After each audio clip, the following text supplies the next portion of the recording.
उत्तर प्रदेश सरकार की सेवा, सुरक्षा और सुशासन की नीति के 8 वर्ष पूर्ण हो गए हैं। इस मौके पर प्रदेश की जनता के लिए लाभकारी योजनाओं से संबंधित जानकारियां दी जा रही।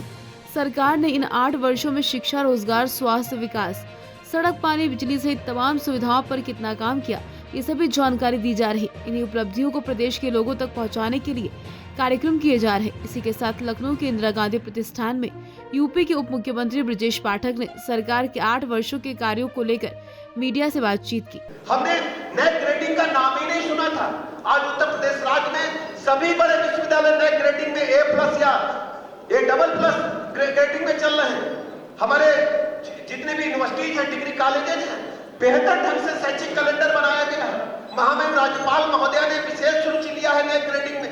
विश्वविद्यालयों को, डिग्री कॉलेजों को उत्तर प्रदेश में योगी के सुशासन को, शासन को 8 साल होने जा रहे हैं और इसी वजह से तमाम जो कार्य हुए हैं उनका श्रेय योगी जी को दिया जाता है। इन 8 सालों में कई काम हुए हैं जिसको लेकर के सरकार लगातार ये विपक्ष पर हमलावर होती है कि उनके समय में कोई ऐसा काम नहीं किया गया जिससे जनता उनको वापस लाती। अब इस 8 साल के कार्यकाल को बेमिसाल देखा जा रहा है। योगी जी का ये 8 साल बेमिसाल है और इसी वजह से लगातार जगह जगह इसको लेकर, इनकी तमाम योजनाओं को लेकर जन जन तक पहुंचाने की मुहिम चल रही है। उत्तर प्रदेश सरकार की सेवा, सुशासन और नीति के 8 वर्ष पूर्ण हो चुके हैं जिसके उपलक्ष्य में तमाम कार्यक्रम हो रहे हैं। आज लखनऊ में इंदिरा गांधी प्रतिष्ठान में भी एक कार्यक्रम किया गया जिसके मुख्य अतिथि के तौर पर ब्रजेश पाठक यहाँ पर मौजूद रहे और उन्होंने उत्तर प्रदेश के 8 साल के कार्यकाल का काफ़ी बढ़िया जिक्र किया और जो काम हुए हैं उन पर भी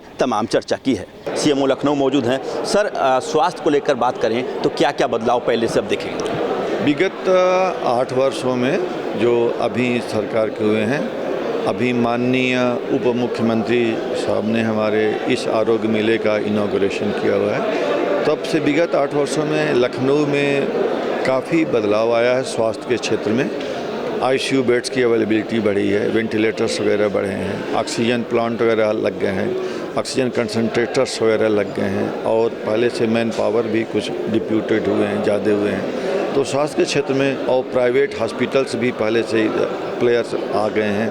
तो स्वास्थ्य के क्षेत्र में लखनऊ में काफ़ी प्रगति हुई है विगत 8 वर्षों में। बात करें सरकार की जो लाभकारी योजनाएं हैं जो निचले स्तर तक लोगों को वो स्वास्थ्य सुविधाओं से आच्छादित कराती हैं, चाहे आयुष्मान कार्ड की बात करें या फिर निःशुल्क दवाई की बात करें या फिर बहुत कम दामों में जांच की बात करें, तो ऐसे तमाम चीज़ों में क्या क्या बदलाव हुए हैं, क्या क्या चीज़ बदली है? निःशुल्क जांच और दवाएं हमारे हर चिकित्सालय में उपलब्ध हैं। अब तो जांच के लिए, रिपोर्ट लेने के लिए मरीज को हॉस्पिटल भी आने की ज़रूरत नहीं पड़ती है। उसके नंबर पे ही मैसेज उसको चला जाता है और डाउनलोड करके उसको निकाल ले, ये उसके सुविधा है। और अस्पताल में आके उसको पर्चा बनवाने के लिए लाइन न लगाना पड़े, उसको 2 घंटे टाइम न बर्बाद हो, इसलिए घर पर ही वो अपना पर्चा बना सकता है, इनरोल कर सकता है आभा ऐप के जरिए। रही बात दवाओं की, इस समय हमारे अस्पताल में पूरी दवाएं प्रचुर मात्रा में उपलब्ध हैं हर चिकित्सालय में, तो ये उसके उपलब्धियां हैं। इधर हमारे यहाँ लखनऊ में 2 प्लाज्मा प्लेटलेट एफरेसिस मशीनें भी इस्टेब्लिश हुई हैं सिविल हॉस्पिटल में और लोक बंधु में, और CT स्कैन मशीन अभी पिछले साल ही शुरुआत हुई है लोक बंधु में। तो स्वास्थ्य सेवाओं में काफ़ी सुधार, बेहतर हुआ है विगत 8 सालों में। देखिए, विपक्ष सिर्फ गुमराह करने का काम कर रहा है। उनकी सरकार जब थी तो अपहरण, लूट, चोरी, छिनैती, ज़मीन पर कब्जा, सरकारी ठेकों पे अवैध रूप से घोटाले का काम, दुनिया भर के जो गलत काम थे वो विपक्ष के द्वारा जो उनकी सरकारें थी वो कर रहे थे। हमारी जब से भारतीय जनता पार्टी की सरकार उत्तर प्रदेश में माननीय योगी जी के नेतृत्व में आई है, सिर्फ जन कल्याणकारी योजनाओं के माध्यम से उत्तर प्रदेश का चहुंओर विकास किया जा रहा है। ये सिर्फ कहने की बात नहीं है। आप देखिए सड़कों का जाल किस तरह से बिछ रहा है, कैसे उद्योग लग रहे हैं, किस तरह से महिलाओं को आगे बढ़ाने के लिए योजनाओं के माध्यम से उनको जोड़ा जा रहा है, युवाओं को रोजगार मुहैया कराए जा रहे हैं। सिर्फ कहने की बात नहीं है। हम लोग सरकार की जो योजनाएँ हैं, जन कल्याणकारी जनविचारी नीति है वो लागू करके इस उत्तर प्रदेश को एक भारत में नंबर 1 पर लाने का प्रयास सरकार कर रही है। बुनियाद से लेकर के एक बड़ी इमारत खड़ी की गई, वो चाहे कानून व्यवस्था की हो, चाहे सुशासन की हो, डेवलपमेंट की हो, हर क्षेत्र में अभूतपूर्व काम हुए।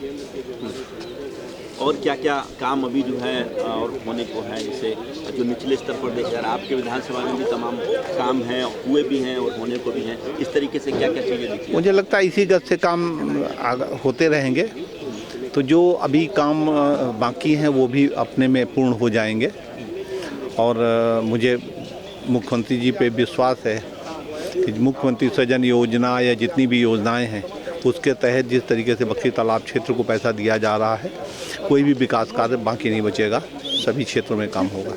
उत्तर प्रदेश उप मुख्यमंत्री ब्रजेश पाठक ने पत्रकार साथियों को बताते हुए कहा है कि 8 साल के कार्यकाल में काफ़ी बदलाव हुए हैं।